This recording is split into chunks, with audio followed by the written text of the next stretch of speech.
Hello there, students. We are going to look at solving trig equations. I apologize ahead of time. I am a bit stuffed up from these allergies that are full and in the air. So bear with me. But we're looking at our next standard, solving trig equations. So for this example, I want us to think back to if we looked at a question like this. This is more of a geometry type question. And if we're solving for theta, we could do that in a lot of different ways.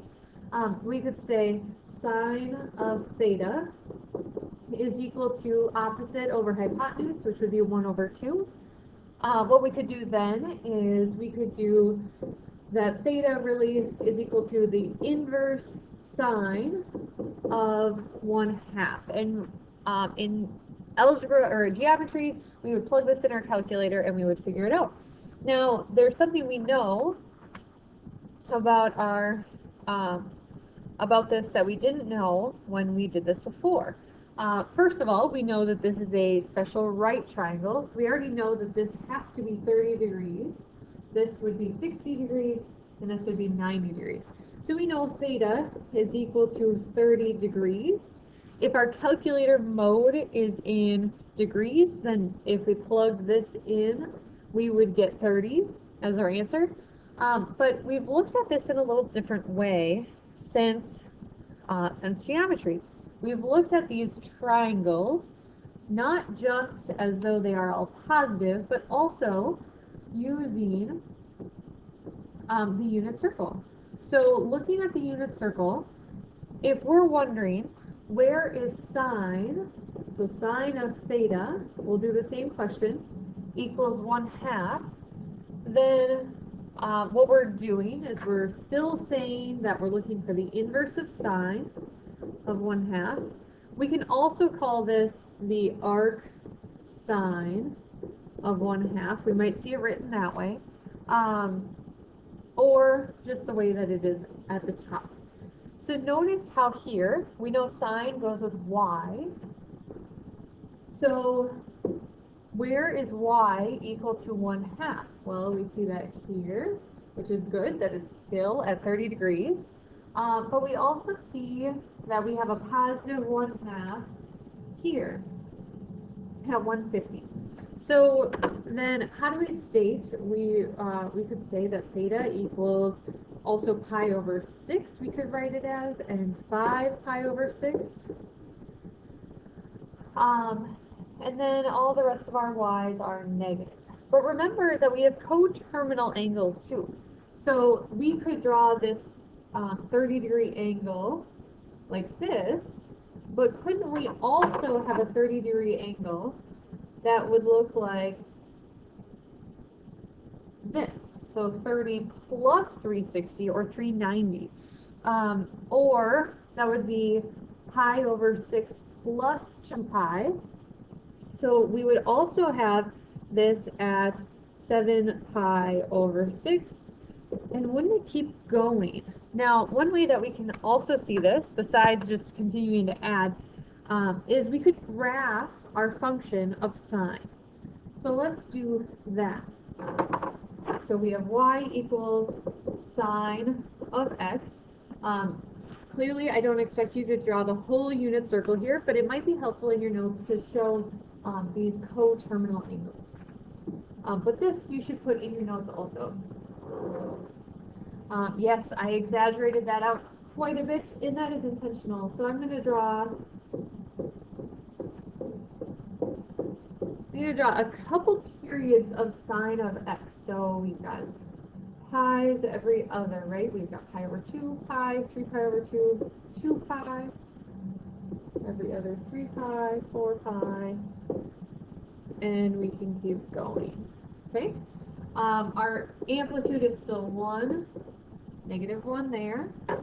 So therefore, our sine function, remember we started at 0, 1, 0, -1, and the pattern continues.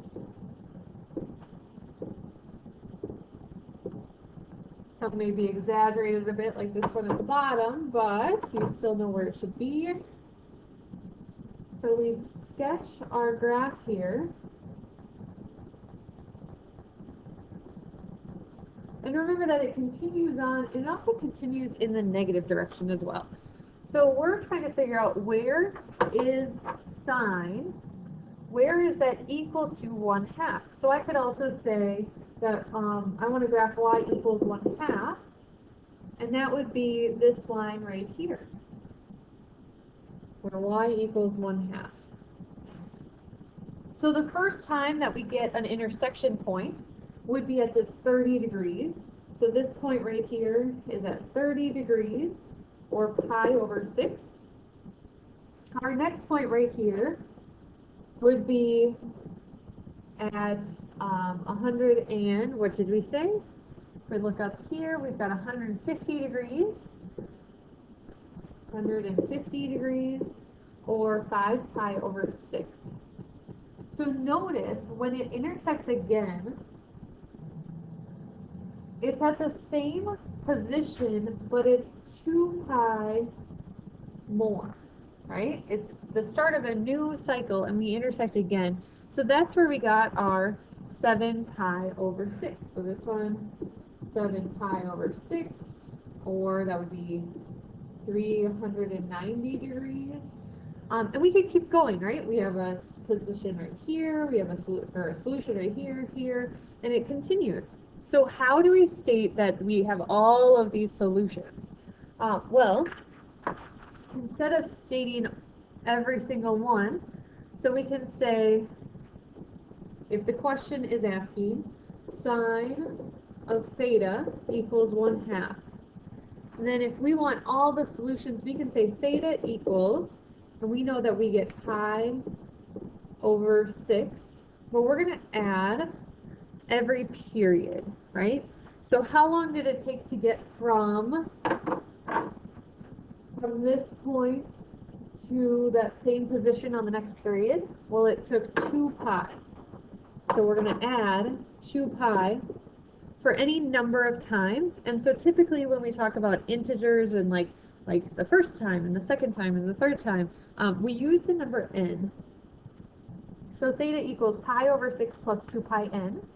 And then we have another point, right? We had 5 pi over 6, and we were also adding 2 pi n to get to the next points.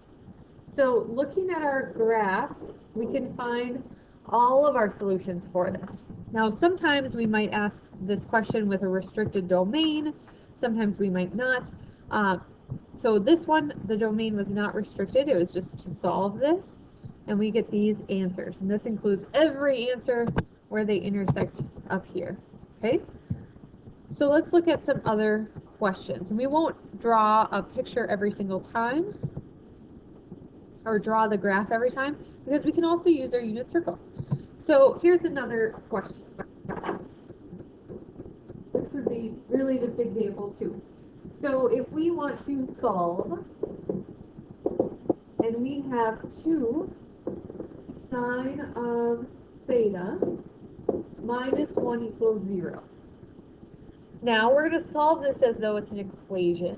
So we'll add our 1 to both sides. We have 2 sine of theta equals 1. Sine of theta equals 1/2. And we already know our answer for this. It is what we wrote above. So our answer, theta equals pi over 6 plus 2 pi n. And we could say 5 pi over 6 plus 2 pi n. Okay, so let's try one that's a little different than what we already tried. So example 3. We're going to solve this one also. Let's say we're going to solve 4 times the cosine squared of x minus 3 equals 0. All right, so what did we do first here? You guessed it, we're going to add our 3 first. So we have 4 cosine squared of x equals 3. Divide. If you don't need to show these steps, more power to you. You don't have to. Now we're going to take the square root. Now remember, if I have x squared equals 4, when I take the square root of both sides, what do I have to put up front? You're thinking to yourself, oh yes, that plus or minus. So remember that here, we take the square root of both sides, we get cosine of x equals plus or minus the square root of 3 over 4. Now, let's think about the square root of 3 over 4. So this part, we can break it up to the square root of 3 over square root of 4. We can break that into the square root of 3. Square root of 4 is 2. So we get cosine of x equals plus or minus the square root of 3 over 2. So we're looking back at our unit circle, square root of 3 over 2. We're looking for the positives and the negatives, okay?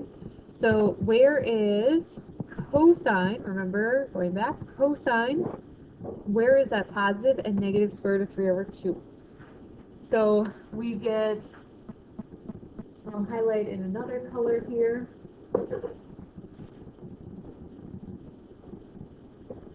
So cosine is our x value, so we get one of the answers there. We have another answer at positive square root of 3 over 2 here at 11 pi over 6. And then our negative cosines are at those 2 points. So we're going to have 4 answers for this one. We're going to have pi over 6, 11 pi over 6, 5 pi over 6, and 7 pi over 6. But it doesn't specify our domain.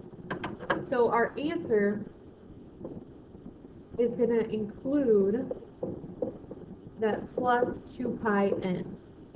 So that's our first answer, 11 pi over 6 plus 2 pi n, 5 pi over 6 plus 2 pi n. And now n could be positive or negative.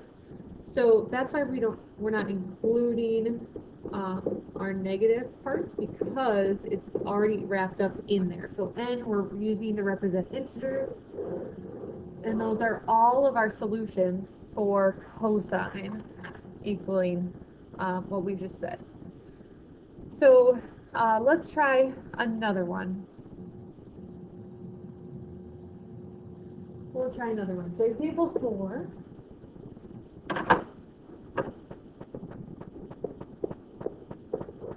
If we have 3, it might be example 3. I don't know. That's okay. So 3 tangent of x minus square root of 3 equals 0. All right. So this one, again, is pretty straightforward. 3 tangent of x equals square root of 3. And we're going to divide. And we get this. Now, let's say that the question originally stated when our domain is between 0 and 2 pi. So if our question also specified a domain here, then we're only going to write the answers that are within the unit circle, but also include the values of 0 and 2 pi. Remember this notation, we're including 0, we're including 2 pi, and everything in between. So square root of 3 over 3, a reminder to us that this would happen if we had 1 over square root of 3, because we'd have to rationalize that. So we'd get square root of 3 over 3. And how we got 1 over square root of 3, let's look at our unit circle to try to figure out where we found that. So if we go back to our unit circle, then let's start just in this first quadrant looking for where the tangent would be square root of 3 over 3. So tangent of pi over 6 would be 1/2 divided by square root of 3 over 2. Tangent of pi over 3 would be square root of 3 over 2 divided by 1/2. So we're multiplying by the reciprocals here. I notice that for my 60 degrees, that's going to give me square root of 3 for tangent. So I know that one's not right. So therefore, I'm looking at my pi over 6.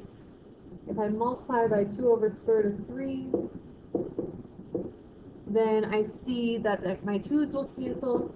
I'll end up with 1 over square root of 3, and I will get to that result. So let's think. So pi over 6 is one answer. And then within my unit circle, will 5 pi over 6 be another one? That's a question we have. But notice how there we have a positive and a negative, and our question was only asking for the positives. So this one will not be an answer. So then let's look across. We would have a negative divided by a negative, which would become a positive. So we'd have pi over 6 and 7 pi over 6 as our answers. So in our question here, x would equal pi over 6 and 7 pi over 6. And that is our answer, okay? Because of our restricted domain, that's why we won't have any more values or add the 2 pi n on. So if there's a restriction on the domain, we don't add the 2 pi n on. If there is no restriction for whatever domain is, then we would add that on. So here are just a couple examples.